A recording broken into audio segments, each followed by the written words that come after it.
Dude, let's start off with gaming. Because Let's do it. So I feel like okay. Then maybe it's just like this is what old people think. But when I was younger, I felt like there's so many freaking amazing video games to play. But now there's just like so few. And like I think gaming companies have all hopped onto this maybe by necessity, but they're all just there for the money. No AAA developers, no like big developers are making games for the sheer interest of making good games. And you can see it. You can smell it in the community. So yeah, in terms of like games, I feel like so many of I derive a lot of joy in my life out of video games, and I'm finding it harder and harder to do that. Just to follow up on that, I'm curious if you were 20 years younger. Sure.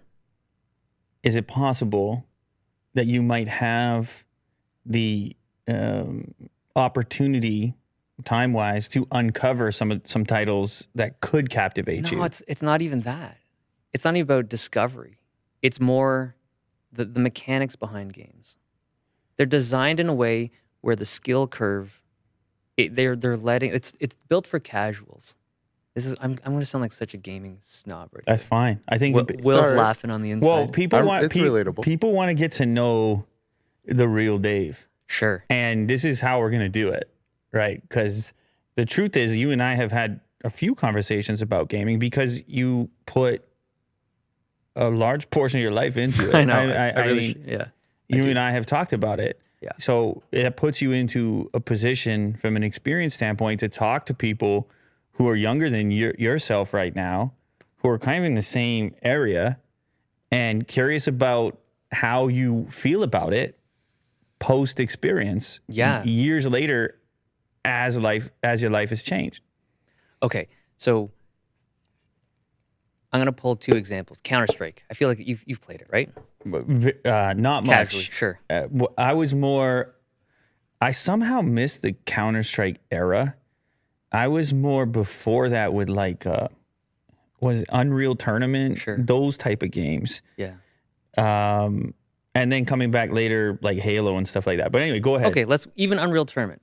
Unreal Tournament, like any of the shooters, Yeah. they were built in a way where new players would just get crushed. You'd go in, play against like experienced guys, you'd just get cooked, like right off the bat. And you would learn. Like you would learn the mechanics of the game and you would improve if you wanted to put in the time. But now, like there's a super popular game called Valorant. And it's a good game. By all accounts, I think it's a great game, but the mechanics in it are built in this way that it's like a clone of Counter-Strike. It's a clone of that type of game, like that strategic shooter.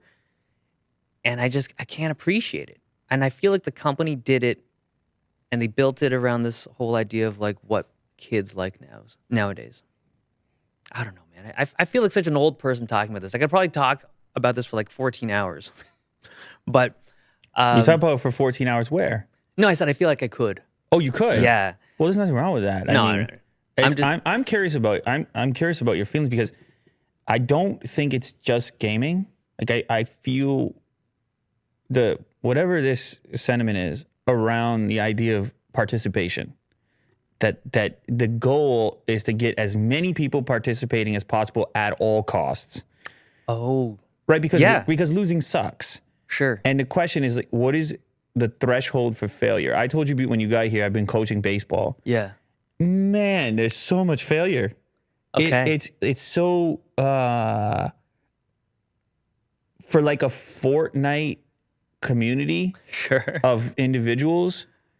I know you can fail in Fortnite, but it's just the threshold to just kick it back on and like have some micro success instantly to gratify and absolve you of the previous failure. Like, for example, you go to bat in baseball. Okay. I got these youngsters. You go to bat in baseball, you might get 2 opportunities. Right. In the whole game, you got all ready. You put the outfit on. Yeah. You took all the practice swings.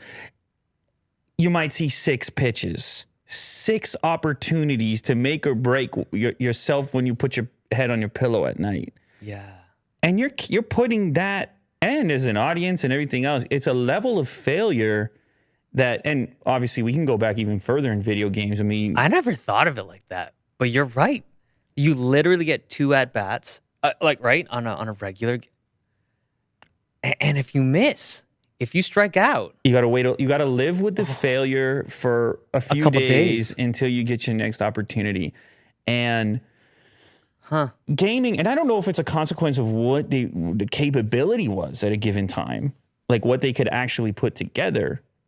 But like, for example, this is a good question for you because you're probably more likely to know than I am. But back then, Quake and Unreal Tournament era, or even Counter-Strike, was there skill-based matchmaking? No.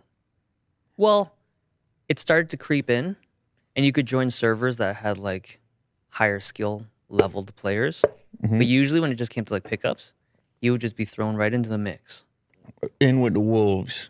with the wolves. You want to hang, then you hang. But it's funny because it seems to me that you derived a lot of the value or a lot of the motivation to invest yourself into it was around the premise that you wanted to get to that level to hang. Exactly. And that when you first turned it on, you were so far behind, as opposed to maybe the entry point for some of the popular gaming now, which is like everyone's welcome. It's like social media. Everyone's something. a winner.